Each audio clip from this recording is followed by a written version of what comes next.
Perkenalkan, saya Cindy Aulia Balkis Parade. Di sini saya akan menjelaskan tentang pengertian perkembangan dan kurikulum. Menurut F.J. Monks dan kawan-kawan, pengertian perkembangan menunjuk pada suatu proses ke arah yang lebih sempurna dan tidak begitu saja dapat diulangi kembali. Perkembangan menunjuk pada perubahan yang bersifat tetap dan tidak dapat diputar kembali. Pengertian kurikulum. Makna kurikulum pertama selalu hanya diartikan pada jarak yang ditempuh oleh seorang siswa untuk mendapatkan ijazah. Rumusan kurikulum ini mengandung makna bahwa isi kurikulum tidak lain adalah sejumlah mata pelajaran yang harus dikuasai oleh siswa agar siswa memperoleh ijazah. Maka, kurikulum dipandang sebagai rencana pelajaran siswa. Kurikulum dalam istilah ini hanya mengarah pada pelajaran, konsep hafalan yang harus dikuasai oleh siswa supaya tujuan kurikulum ini dapat tercapai. Dalam perspektif kebijakan nasional, sebagaimana dapat dilihat pada Bab 1, Pasal 1 Undang-Undang Sistem Pendidikan Nasional Nomor 20 Tahun 2003, bahwasanya kurikulum adalah seperangkat rencana dan pengatiran mengenai tujuan, isi, dan bahan pelajaran, serta cara yang digunakan sebagai pedoman penyelenggaraan kegiatan pembelajaran untuk mencapai tujuan pendidikan tertentu. B. Sejarah dan perkembangan kurikulum di Indonesia. Yang pertama, kurikulum berbasis kompetensi. A. Pengertian kurikulum KBK.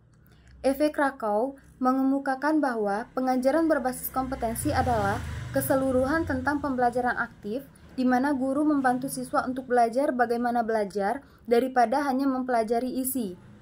Pusat Kurikulum Balitbank Depdiknas mendefinisikan bahwa kurikulum berbasis kompetensi merupakan perangkat rencana dan pengaturan tentang kompetensi dan hasil belajar yang harus dicapai siswa, penilaian, kegiatan belajar mengajar, dan pemberdayaan sumber daya pendidikan dalam pengembangan kurikulum sekolah. Kurikulum berbasis kompetensi menekankan pada mengeksplorasi kemampuan atau potensi peserta didik secara optimal, mengkonstruk apa yang dipelajari, dan mengupayakan penerapan dalam kehidupan sehari-hari. B. Sejarah kurikulum KBK. Sebagai pengganti kurikulum 1994 adalah kurikulum 2004, yang disebut dengan kurikulum berbasis kompetensi atau KBK. Suatu program pendidikan berbasis kompetensi harus mengandung 3 unsur pokok, yaitu pemilihan kompetensi yang sesuai, spesifikasi indikator-indikator evaluasi untuk menentukan keberhasilan pencapaian kompetensi, dan pengembangan pembelajaran. C.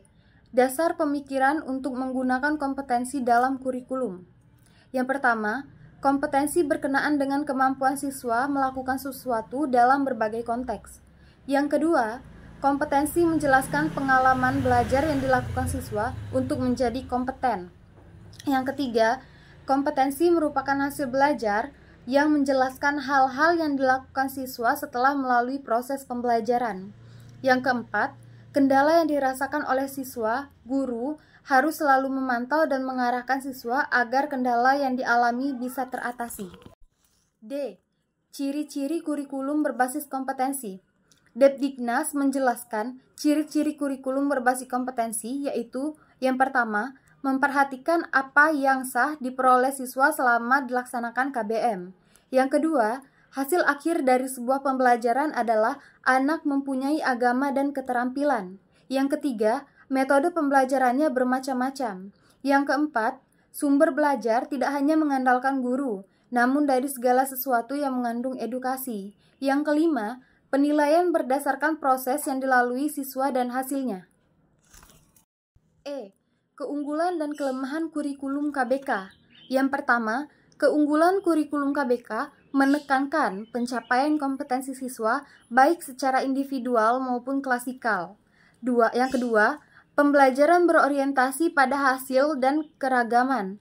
Yang ketiga, proses belajar mengajar menerapkan berbagai pendekatan dan metode. Yang keempat, sumber belajar tidak hanya guru, tetapi juga sumber belajar lain yang memenuhi unsur pendidikan. Yang kelima, menekankan pada proses dan penilaian hasil belajar dalam upaya pengendalian atau pencapaian kompetensi. Kelemahan kurikulum KBK. Yang pertama, minimnya potensi SDM dalam menggambarkan KBK dilihat dari rendahnya kualitas guru semata, karena guru KBK dituntut lebih kreatif dan motivatif di kelas agar siswa dapat belajar dan berpartisipasi aktif dalam proses pembelajaran. 2. KTSP atau Kurikulum Tingkat Satuan Pendidikan.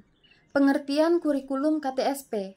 Menurut Rusman, KTSP adalah kurikulum dalam pelaksanaannya mengacu pada standar nasional pendidikan, yakni bentuk operasional yang disusun dan dilaksanakan oleh unit pendidikan tertentu. Menurut Muhammad Joko Susilo, kurikulum tingkat satuan pendidikan merupakan salah satu upaya pemerintah untuk mencapai keunggulan masyarakat, bangsa, dalam penguasaan ilmu dan teknologi seperti digariskan dalam haluan negara. Sedangkan menurut Wina Sanjaya, pengertian KTSP sama dengan Undang-Undang SNP Pasal 1 Ayat 5, yaitu kurikulum operasional yang disusun dan dilaksanakan di masing-masing unit pendidikan. Berdasarkan pendapat para ahli di atas, maka penulis dapat menyimpulkan tentang KTSP, yaitu suatu bentuk kurikulum yang disusun dan dibuat oleh masing-masing unit pendidikan dan disesuaikan dengan kondisi pendidikan di unit tersebut. B. Sejarah kurikulum KTSP. Kurikulum Tingkat Satuan Pendidikan atau KTSP disusun untuk menjalankan amanah yang tercantum dalam Undang-Undang Republik Indonesia Nomor 20 Tahun 2003 tentang Sistem Pendidikan Nasional dan Peraturan Pemerintah Republik Indonesia Nomor 19 Tahun 2005 tentang Standar Nasional Pendidikan. Kurikulum ini merupakan bagian yang tidak terpisahkan dari Standar Isi atau SI yang pengembangannya diserahkan kepada sekolah agar sesuai dengan kebutuhan sekolah itu sendiri. Pelaksanaan KTSP mengacu pada Permendiknas Nomor 24 Tahun 2006 tentang pelaksanaan SI dan SKL, ditetapkan oleh kepala sekolah setelah memperlihatkan pertimbangan dari komite sekolah. Pemberlakuan kurikulum ini sepenuhnya diserahkan kepada sekolah, yang artinya tidak ada intervensi dari Dinas Pendidikan atau Departemen Pendidikan. C. Penerapan kurikulum KTSP di sekolah. Penerapan KTSP secara umum bertujuan untuk memandirikan dan memberdayakan satuan pendidikan dengan cara memberikan kewenangan kepada lembaga pendidikan dan mendorong sekolah untuk mengambil keputusan secara partisipatif dalam pengembangan kurikulum. Implementasi kurikulum tingkat satuan pendidikan adalah bagaimana menyampaikan pesan-pesan kurikulum kepada peserta didik untuk membentuk kompetensi mereka sesuai dengan karakteristik dan kemampuan masing-masing. Para gurulah yang memegang kunci pelaksanaan dan keberhasilan KTSP. Tugas guru dalam implementasi KTSP adalah bagaimana memberikan kemudahan belajar kepada peserta didik agar mereka mampu berinteraksi dengan lingkungan eksternal sehingga terjadi perubahan perilaku sesuai yang dikemukakan dalam standar isi dan standar kompetensi lulusan. D. Kelebihan dan kelemahan kurikulum KTSP. Kelebihan kurikulum KTSP yang pertama itu ialah fleksibel, dapat disesuaikan dengan kondisi sekolah, dan memberikan peluang bagi sekolah untuk mengembangkan sendiri kurikulum yang sesuai kebutuhan. Yang kedua ialah membangun kemandirian dan meningkatkan kreativitas siswa, guru, dan sekolah. Yang ketiga, guru memakai sepenuhnya materi yang diajarkan. Yang keempat ialah penyebaran materi merata sehingga mudah dipahami dan diimplementasikan guru. Yang kelima ialah sistem penilaiannya sederhana. Dan yang keenam ialah pembelajaran yang terpusat kepada siswa, membuat siswa lebih aktif. Sedangkan kekurangan KTSP adalah yang pertama, kekurangan buku dan sumber belajar. Yang kedua, alokasi waktu belum sesuai. Yang ketiga, kurangnya sarana dan prasarana pendukung. Yang keempat, kurangnya SDM. Yang kelima, kurang maksimal mencapai hasil non-akademik siswa. Dan yang keenam, guru lebih aktif. Yang ketiga ialah kurikulum 2013. Yang A, pengertian kurikulum 2013. Kurikulum 2013 adalah kurikulum yang dikembangkan untuk meningkatkan dan menyeimbangkan soft skill dan hard skill yang meliputi aspek kompetensi, sikap, keterampilan, dan pengetahuan secara seimbang dan berjalan secara integratif. Kurikulum 2013 adalah kurikulum berbasis kompetensi dan karakter secara terpadu yang merupakan penyempurnaan dari kurikulum tingkat satuan pendidikan. KTSP. Disimpulkan jadi kurikulum 2013 adalah kurikulum berbasis kompetensi dan karakter yang bertujuan untuk meningkatkan pencapaian pendidikan dan diharapkan dapat menghasilkan generasi muda yang produktif, kreatif, inovatif, dan efektif. Yang B ialah sejarah kurikulum 2013. Kurikulum ini lahir untuk menghadapi masa depan. Kurikulum ini sebagai menyiapkan generasi emas yang siap bersaing kepada negara-negara maju seperti Amerika Serikat, Tiongkok, Finlandia, dan Singapura. Kurikulum ini bukan hanya dianggap penting untuk dilaksanakan, tetapi sudah genting dalam hal kelakuan siswanya. Yang C, penerapan kurikulum 2013 di sekolah. Proses pembelajaran kurikulum 2013 terdiri pembelajaran intrakurikuler dan pembelajaran ekstrakurikuler. Yang pertama, intrakurikuler. Pembelajaran intrakurikuler adalah proses pembelajaran yang berkenaan dengan mata pelajaran dalam struktur kurikulum dan dilakukan di kelas, sekolah, dan masyarakat. Yang kedua ialah ekstrakurikuler.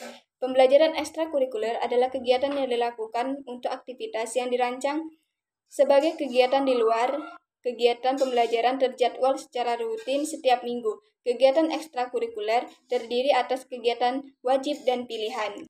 Yang D ialah kelebihan dan kelemahan kurikulum 2013. Kelebihan kurikulum 2013. Yang pertama, kurikulum 2013 menggunakan pendekatan yang bersifat alamiah karena berfokus dan bermuara pada hakikat peserta didik untuk mengembangkan berbagai kompetensi sesuai dengan kompetensi masing-masing. Yang kedua ialah kurikulum 2013 berbasis karakter dan kompetensi. Boleh jadi mendasari pengembangan kemampuan penguasaan pengetahuan dan keahlian tertentu dalam suatu pekerjaan, kemampuan memecahkan masalah dalam kehidupan sehari-hari, serta pengembangan siswa. Pengembangan aspek-aspek kepribadian dapat dilakukan secara optimal berdasarkan standar kompetensi tertentu. Yang ketiga ada bidang-bidang studi atau mata pelajaran tertentu yang dalam pengembangannya itu lebih cepat menggunakan pendekatan kompetensi, terutama yang berkaitan dengan keterampilan. Yang keempat itu ialah lebih menekankan kepada pendidikan karakter. Selain kreatif dan inovatif, pendidikan karakter juga penting, ya, yang nantinya terintegrasi menjadi satu. Misalnya, pendidikan budi pekerti luhur dan karakter harus diintegrasikan ke semua program studi. Yang kelima ialah kesiapan terletak pada guru. Guru juga harus dipacu kemampuannya melalui pelatihan-pelatihan dan pendidikan calon guru untuk meningkatkan kecakapan profesionalisme secara terus-menerus. Yang selanjutnya adalah kelemahan kurikulum 2013. Nah, yang pertama, pemerintah seolah melihat semua guru dan siswa memiliki kapasitas yang sama dalam kurikulum 2013. Guru juga tidak pernah dilibatkan langsung dalam proses pengembangan kurikulum 2013. Yang kedua, tidak ada keseimbangan antara orientasi, proses pembelajaran, dan hasil dalam kurikulum 2013. Keseimbangan sulit dicapai karena kebijakan ujian nasional atau UN masih diberlakukan. Yang ketiga ialah pengintegrasian mata pelajaran IPA dan IPS dalam pelajaran bahasa Indonesia untuk jenjang pendidikan dasar tidak tepat karena ilmu pelajaran tersebut berbeda. Yang keempat ialah kurikulum merdeka. Nah, yang pengertian kurikulum merdeka. Kurikulum merdeka belajar ialah kurikulum dengan intrakurikuler yang bervariasi. Dengan diterapkannya kurikulum ini, maka kegiatan belajar mengajar akan lebih optimal dan para peserta didik memiliki waktu yang lebih banyak lagi untuk meningkatkan kualitas dan potensi dalam dirinya. Kurikulum merdeka belajar identik dengan bakat dan minat seseorang dalam belajar. Kurikulum mandiri berfungsi untuk mencapai keterampilan membaca dan matematika. Kurikulum mandiri yang menawarkan solusi perbaikan kurikulum. Hal ini dapat dilaksanakan sedikit demi sedikit tergantung kesiapan masing-masing sekolah. B. Sejarah kurikulum merdeka. Sejak tahun pelajaran 2021-2022, kurikulum mandiri telah diterapkan di 2.500 sekolah. Menurut informasi lembaga pendidikan yang berpartisipasi adalah PSP dan sekitar 901 sekolah kejuruan sebagai bagian dari pusat kompetensi pembaharuan sebagai bagian dari pembentukan paradigma baru. Kurikulum mandiri ini diterapkan untuk pelatihan dasar yaitu TK, SD, kelas 1 dan 4. SMP dan SMP kelas 7, kelas 8, SMA, dan SMK kelas 10. Melalui kurikulum ini, maka tenaga pendidik dapat memilih perangkat pembelajaran agar bias menyesuaikan dengan kebutuhan dalam kegiatan pembelajaran dan minat para peserta didik. Yang C ialah struktur dan prinsip kurikulum merdeka. Nah, struktur kurikulum merdeka ini ada 3. Yang pertama berbasis kompetensi, yang kedua pembelajarannya itu fleksibel, dan yang ketiga karakternya itu berdasarkan Pancasila. Selain itu, kurikulum merdeka juga memiliki beberapa prinsip pengembangan struktur. 1. Struktur minimum, maksudnya itu ialah satuan pendidikan dapat mengembangkan program dan kegiatan tambahan sesuai dengan visi misi dan sumber daya yang tersedia berdasarkan struktur minimum yang telah ditetapkan pemerintah pusat. Yang kedua ialah otonomi.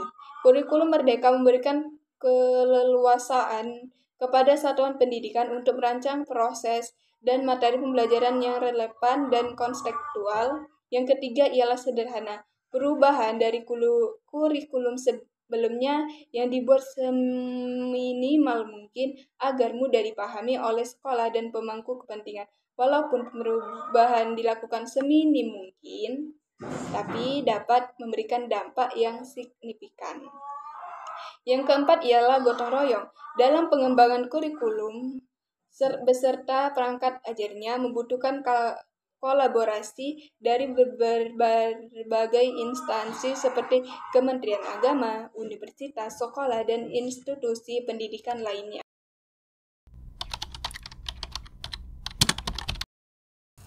D. Penerapan kurikulum merdeka. SP atau SMK PK yang telah mengimplementasikan kurikulum merdeka dapat saling berbagi pengalaman, best practice, dan pembelajaran, sehingga diharapkan akan terbentuk jejaring dukungan antar guru dan tenaga kependidikan untuk berbagi konten pembelajaran dan best practice kurikulum merdeka. Komunitas yang berkembang diharapkan dapat mendukung ekosistem yang siap menerapkan kurikulum merdeka secara nasional pada tahun 2024 yang secara masif dan terarah. E. Kelebihan dan kekurangan kurikulum merdeka. Kelebihan kurikulum merdeka. 1. Kurikulum lebih sederhana tetapi cukup mendalam. 2. Kurikulum merdeka lebih berfokus pada pengetahuan esensial dan pengembangan siswa berdasarkan proses dan tahapan. 3. Pembelajaran lebih menyenangkan, tidak tergesa-gesa atau terkesan menyelesaikan materi, dan pembelajaran lebih bermakna. 4. Peserta didik memiliki lebih banyak kebebasan, seperti tidak ada lagi program peminatan untuk siswa SMA. 5. Peserta didik dapat memilih mata pelajaran yang mereka minati berdasarkan minat dan bakat mereka. Manfaat kurikulum merdeka untuk guru, yaitu selama kegiatan belajar mengajar, guru dapat mengatur pelajaran berdasarkan jenjang capaian dan perkembangan siswa mereka. Selanjutnya, kelemahan kurikulum merdeka. Yang pertama yaitu kurikulum merdeka masih jauh sempurna dalam hal penerapan. 2. Sistem pendidikan dan pengajaran yang direncanakan belum berhasil sepenuhnya. Dan yang terakhir yaitu sistem yang tidak terstruktur. Nah, selanjutnya penyempurnaan kurikulum. Di sini terdapat tabel perbandingan antara kurikulum KBK dan kurikulum KTSP. Yang pertama, KBK itu kurang operasional sedangkan KTSP lebih operasional. Yang kedua, pada KBK guru cenderung kurang kreatif sedangkan KTSP guru lebih kreatif. Yang ketiga, guru menjabarkan kurikulum yang dibuat Depdiknas, sedangkan di KTSP yaitu guru membuat kurikulum sendiri. Yang keempat, sekolah kurang diberi kewenangan untuk mengembangkan kurikulum, sedangkan KTSP sekolah diberi keleluasaan untuk mengembangkan kurikulum. Yang terakhir, di KBK itu kurang relevan untuk otonomi daerah, sedangkan di KTSP lebih relevan. Selanjutnya terdapat tabel perbandingan antara kurikulum KTSP dan K13. Pada KTSP, mata pelajaran tertentu mendukung kompetensi tertentu. Pada K13, tiap mata pelajaran mendukung semua kompetensi, yaitu sikap, keterampilan, dan pengetahuan. Selanjutnya, pada KTSP, mata pelajaran dirancang berdiri sendiri dan memiliki kompetensi dasar sendiri. Pada K13, mata pelajaran dirancang terkait satu dengan yang lain dan memiliki kompetensi dasar yang diikat oleh kompetensi inti tiap kelas. Selanjutnya, pada KTSP, bahasa Indonesia sejajar dengan mapel lain. K13, bahasa Indonesia sebagai penghela mapel lain, yaitu sikap dan keterampilan berbahasa. Selanjutnya, tiap mata pelajaran diajarkan dengan pendekatan berbeda, sedangkan pada K13 semua mata pelajaran diajarkan dengan pendekatan yang sama atau saintifik, melalui pengamatan pertanyaan, mencoba, dan menalar. Lalu, pada KTSP, tiap jenis konten pembelajaran diajarkan terpisah, sedangkan pada K13 bermacam jenis konten pembelajaran diajarkan terkait dan terpadu satu sama lain. Konten ilmu pengetahuan diintegrasikan dan dijadikan penggerak konten pembelajaran lainnya. Lalu, tematik untuk 1-3 belum integratif, sedangkan K13 tematik integratif untuk kelas 1-3. Selanjutnya, TIK mata pelajaran sendiri pada KTSP, lalu pada K13 yaitu TIK merupakan sarana pembelajaran dipergunakan sebagai media pembelajaran mata pelajaran lain. Lalu pada KTSP bahasa Indonesia sebagai pengetahuan, pada K13 bahasa Indonesia sebagai alat komunikasi dan career of knowledge. Pada KTSP untuk SMA ada penjurusan sejak kelas 11. Pada K13 tidak ada penjurusan SMA, ada mata pelajaran wajib, peminatan, antar minat, dan pendalaman minat. Lalu pada KTSP, SMA dan SMK tanpa kesamaan kompetensi. Pada K13, SMA dan SMK memiliki mata pelajaran wajib yang sama terkait dasar-dasar pengetahuan, keterampilan, dan sikap. Pada KTSP, penjurusan di SMK sangat detail, sedangkan pada K13, penjurusan di SMK tidak terlalu detail sampai bidang studi. Di dalamnya terdapat pengelompokan peminat. Nah, dari dua tabel tadi, yaitu berdasarkan tabel tersebut, dapat diketahui bahwa pada kurikulum KBK, pembelajaran berbasis kompetensi merupakan upaya pelaksanakan pendidikan berbasis luas yang berorientasi pada kecakapan hidup atau life skill, di mana kurikulumnya dikembangkan dengan pendidikan berbasis kompetensi atau KBK. Sedangkan pada KTSP adalah suatu ide tentang pengembangan yang diletakkan pada posisi yang paling dekat dengan pembelajaran, yakni sekolah dan satuan pendidikan. KTSP merupakan wujud dari reformasi pendidikan yang memberikan otonomi kepada sekolah dan satuan pendidikan untuk mengembangkan kurikulum sesuai dengan potensi, tuntunan, dan kebutuhan masing-masing.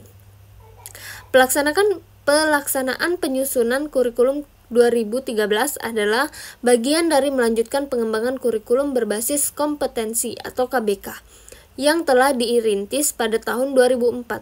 Alasannya, perubahan kurikulum dari KTSP menjadi kurikulum 2013 adalah kurikulum harus lebih berbasis pada penguatan penalaran dan aspek sikap, bukan lagi hafalan semata.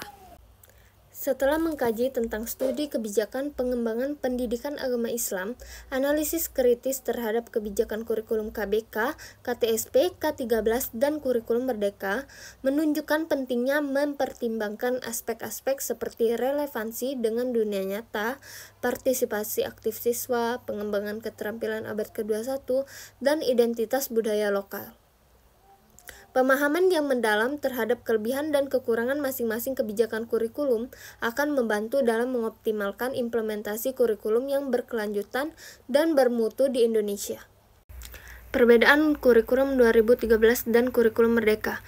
Yang pertama, kurikulum 2013 dirancang berdasarkan tujuan sistem pendidikan nasional dan standar nasional pendidikan. Dalam kurikulum Merdeka menambahkan pengembangan profil pelajar Pancasila. 2.